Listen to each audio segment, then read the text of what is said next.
कबुतरांना धान्य टाकण्याचा मुद्दा सध्या चांगलाच चर्चेत आहे। कबुतरा खाण्यासंदर्भातील मुंबईत हायकोर्टामध्ये सुनावणी सुरू झाली आहे। कबुतरखान्यावर लावलेल्या ताडपत्री विरोधात काल जैन समाजानं कमालीचं आक्रमक होऊन ताडपत्री फाडून टाकली होती।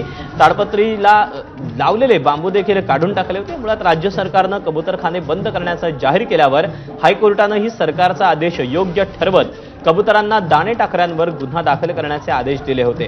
त्यानंतर मनपानं तातडीनं कार्यवाही करत कबुतरखान्यांवर ताडपत्री टाकली होती।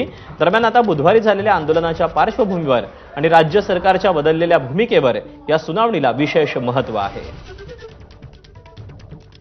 आपण याबद्दलचे अपडेट जाणून घ्यात। निलेश बुधावले आपल्यासोबत आहे। निलेश, सुनावणीला सुरुवात झाल्याचं समजतंय, काय नेमकं आज कोर्टामध्ये घडू शकतं, काय नेमके अपडेट मिळतात? दीपक, न्यायमूर्ती गिरीश कुलकर्णी आणि डॉक्टर आरिफ एस यांच्या खंडपीठासमोर आता या सुनावणीला सुरुवात झालेली आहे।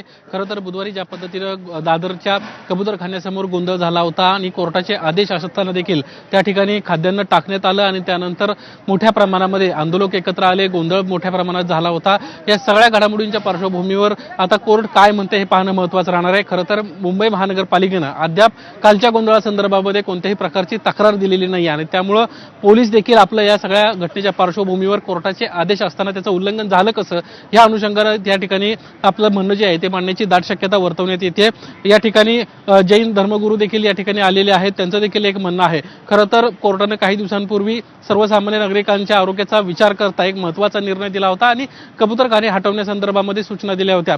यासोबतच त्या ठिकाणी खाद्यान्न टाकू नये या देखील सूचना दिल्या होत्या। जर कुणी असं करणार असेल तर त्यांच्यावर गुन्हा दाखल करावा अशा पद्धतीच्या सक्त सूचना होत्या। असं असताना देखील बुधवारी अचानक जमाव जमला कसा, यानंतर मोठ्या प्रमाणामध्ये त्या ठिकाणी गोंधळाचं वातावरण झालं, हे नेमकं कसं झालं, अशा प्रत्येक गोष्टीच्या अनुषंगाने आता कोर्टामध्ये चर्चा होईल।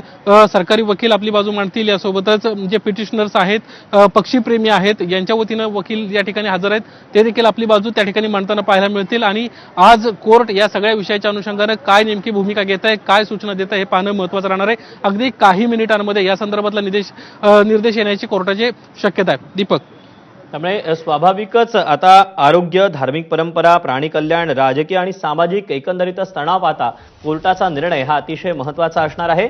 निलेश, तुझ्याकडून अपडेट जाणून घेत राहू। तुर्तास धन्यवाद दिलेल्या सविस्तर माहितीबद्दल।